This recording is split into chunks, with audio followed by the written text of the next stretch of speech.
Good morning students. आज हम बात करेंगे मल्टीपल चॉइस क्वेश्चन। कुछ इंपॉर्टेंट क्वेश्चन मैंने कलेक्ट किए हैं from the chapter cell the fundamental unit of life. The first question is the structural and the functional unit of life is called that is called cell and cell was discovered by Robert Hooke in the year 1665। A mother cell containing 48 chromosome divides by meiosis. How many chromosome will be present in each new cell formed after meiosis? तो पहले आपको mitosis meiosis के बारे में पता होना चाहिए। Mitosis meiosis are the parts of the cell division. देखिए, कोई भी नई सेल बनती है तो वो मदर सेल से डिवाइड होने के बाद बनती है। अब आपके पास जो माइटोसिस म्योसिस है, माइटोसिस आपके पास क्या है, यहाँ पे जो सेल डिवीजन होता है, the cell divides for the growth and the mother cell divide into the two identical cell, कि एक मदर सेल दो आइडेंटिकल सेल में क्या हो जाती है, डिवाइड हो जाती है। But in case of meiosis cell is divide to form gametes. यहां पे सेल डिवाइड किसके लिए होती है, to form the gametes and which after fertilization these gametes after fertilization give rise to the offspring. और यहां पे जो नई सेल बनती है, new cell have the half the number of chromosome than that of the mother cell. की नई cell में जो क्रोमोसोम होते हैं वो हाफ होते हैं। जैसे यहाँ पे क्वेश्चन में आपको बोला गया कि मदर सेल में 48 क्रोमोसोम है और डिवाइड हुई है म्योसिस के थ्रू, तो बताइए यहाँ पे कितने क्रोमोसोम होंगे।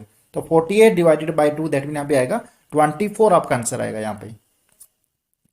अ mother cell divides by mitosis, how many daughter cell will form. अभी बताया आपको माइटोसिस में आपका जो सेल डिवीजन होता है, दो आइडेंटिकल सेल बनते हैं, तो यहाँ पे आंसर आएगा आपका 2। Which is the control center of the cell? The control center of the cell is nucleus.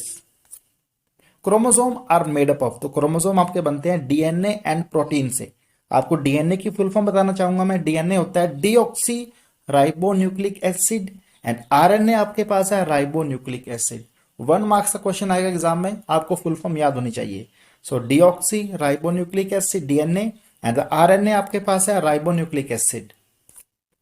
The undefined nuclear region of prokaryotic cell are known as, तो undefined जो न्यूक्लियर रीजन है उसको बोलते हैं न्यूक्लियोइड। अब यहाँ पे जो न्यूक्लियस आपके पास लिखा हुआ है, न्यूक्लियस आपके पास क्या है, control centre of the cell है।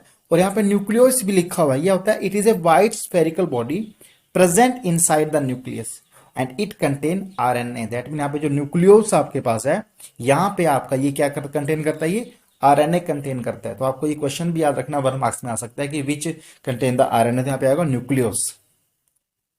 Organelle other than nucleus containing DNA is, तो यहाँ पे अदर न्यूक्लियस आपके पास जो डीएनए होता है वो होता है माइटोकॉन्ड्रिया। एक तो न्यूक्लियस में डीएनए होता है, एक आपका होता है माइटोकॉन्ड्रिया में। Cell theory was given by, तो cell theory was given by Schneider and the Schwann. Which is called the powerhouse of the cell, तो आंसर आपके पास आएगा mitochondria is called the powerhouse of the cell. Powerhouse का मतलब क्या है कि पूरी सेल को काम करने के लिए, उसकी एक्टिविटीज को चलाने के लिए जो एनर्जी प्रोवाइड की जाती है, वो एनर्जी प्रोवाइड कौन करता है, वो एनर्जी प्रोवाइड करता है आपका mitochondria. In which year did Robert Brown discover the nucleus in the cell, so Robert Brown discover the nucleus in the cell in the year 1831। याद रखना आपने कि सेल की जो डिस्कवरी हुई थी, सेल की डिस्कवरी आपकी हुई थी 1665 में, और उसके अंदर जो न्यूक्लियस की डिस्कवरी की थी वो की थी रॉबर्ट ब्राउन ने। कौन सी ईयर में, 1831 में डिस्कवरी की थी। आगे आपका बीच चीज called the kitchen of the cell. Kitchen का मतलब क्या होता है कि किचन हमारे घर में क्या होता है कि जहां पे हमारा खाना बनता है वो हमारा किचन है। तो ऐसे सेल का किचन जहां पे सेल अपना एक्टिविटीज के लिए खाना बनाती है, मतलब वो आपके पास है plastid. Which is found only in plant cell, plant cell में आपके पास यहाँ पे क्या देखो, माइटोकॉन्ड्रिया, ईआर, गोल्गी बॉडीज, तो यहाँ पे आपका आंसर आएगा प्लास्टिड। और प्लास्टिड सिर्फ कहाँ मिलते हैं, आपके प्लांट सेल में मिलते हैं। माइटोकॉन्ड्रिया, ईआर, गोल्गी आपके एनिमल सेल में भी है, लेकिन आपके एनिमल सेल में प्लास्टिड नहीं होता। Cell was discovered Robert Hooke in the year 1665। Which of the following is the colourless plastid. Colourless का मतलब क्या है कि जिसमें कोई भी कलर आपका नहीं होता, तो वो प्लास्टिड आपके पास कौन सा, वो ल्यूकोप्लास्ट। जो कि याद रखना आपने, ल्यूकोप्लास्ट। क्लोरोप्लास्ट आपने सुन रखा है, क्लोरोप्लास्ट में होते हैं फोटोसिंथेसिस के थ्रू अपना फूड बनाते हैं, जो ग्रीन कलर होता है। Ribosome are the sites of, तो ribosome are the sites of the protein synthesis. Which of the following is spherical in shape, nerve cell, ovum, smooth muscle cell या sperm, तो यहां पे आंसर आएगा ovum is in spherical in shape. Absorption of water by plant root is an example of, कि जो plant की जो जड़ें होती हैं वो किस प्रोसेस के थ्रू पानी को एब्जॉर्ब करती हैं, तो वो प्रोसेस आपके पास होती है ऑस्मोसिस। आपको बताना चाहूंगा ऑस्मोसिस के बारे में। ऑस्मोसिस आपके पास क्या है? The passage of water molecule from high concentration to the low concentration through selectively permeable membrane. यहां पे जो मेन वर्ड आपके पास क्या है कि जो पैसेज ट्रांसफर होता है वाटर का one side to another side, वो होता है पैसेज, मतलब सिलेक्टिवली परमिएबल मेम्ब्रेन के थ्रू होता है। ये दो टाइप की होती है ऑस्मोसिस आपकी, एक होती है एंडोस्मोसिस, दूसरी होती है एक्सोस्मोसिस। एंडोस्मोसिस में क्या होता है कि जो पानी है बाहर से इनसाइड द सेल आता है, और जब वाटर बाहर से इनसाइड द सेल आएगा तो सेल का साइज क्या हो जाता है आपका? इंक्रीज हो जाता है। कोई चीज अंदर आ रही है ना सेल में, तो सेल का साइज क्या हो जाता है? इंक्रीज हो जाता है। कई बार आपने देखा होगा कि कोई पर्सन ना ज्यादा पानी पी लेता है, तो ज्यादा पानी पीने से क्या होता है ना, उसके सर में दर्द हो जाता है।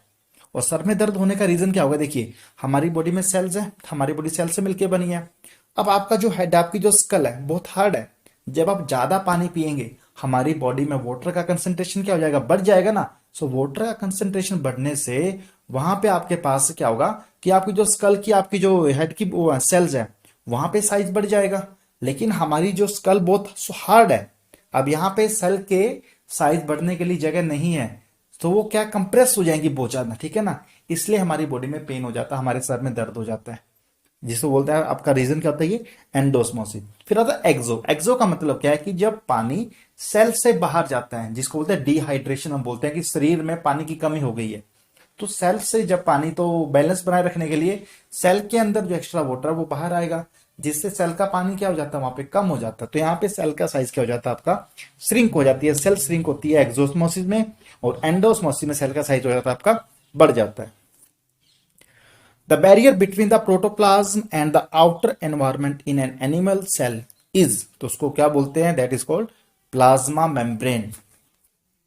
Which of the following help in detoxifying many poison and drug in liver cell of the animal? तो बहुत इंपॉर्टेंट क्वेश्चन है ये कि डिटॉक्सिफाइन करता है पॉइजन को, ड्रग्स को। वो आपके पास है SER, फुल फॉर्म है स्मूथ एंडोप्लाज्मिक रेटिकुलम। RER यहाँ पे क्या है? रफ एंडोप्लाज्मिक रेटिकुलम होता है आपके पास। Which of the following is called the suicidal bag of the cell? Suicidal का मतलब खुद को खत्म कर लेना, that is the lysosome. Lysosome आपके पास क्या है? इसके अंदर it contain the powerful digestive enzyme. इसके अंदर क्या होते हैं? पावरफुल डाइजेस्टिव एंजाइम होते हैं। If a cell damage during disturbance, कोई सेल अगर डैमेज हो जाती है डिस्टर्बेंस की वजह से इन सेलुलर मेटाबॉलिज्म, तो उसके अंदर लाइसोसोम क्या है? सेल को बस्ट कर देता है, और उसके जो डाइजेस्टिव एंजाइम है वो अपनी इसको क्या कर लेते हैं? सेल को डाइजेस्ट कर लेते हैं। तो इसलिए इसको क्या बोलते हैं? सुसाइडल बैग बोलते हैं लाइसोसोम को। Which of the following provide the turgidity and rigidity to the plant cell? तो उसको बोलते हैं vacuoles. Which of the following is called the energy currency of the cell? तो एनर्जी करेंसी बोलते हैं ATP, adenosine triphosphate. Which of the following have two membrane covering? So two membrane covering यहाँ पे जो ऑप्शन आपको given है, chloroplast, mitochondria, ये सबके पास टू मेम्ब्रेन कवरिंग आपके पास है। Thank you.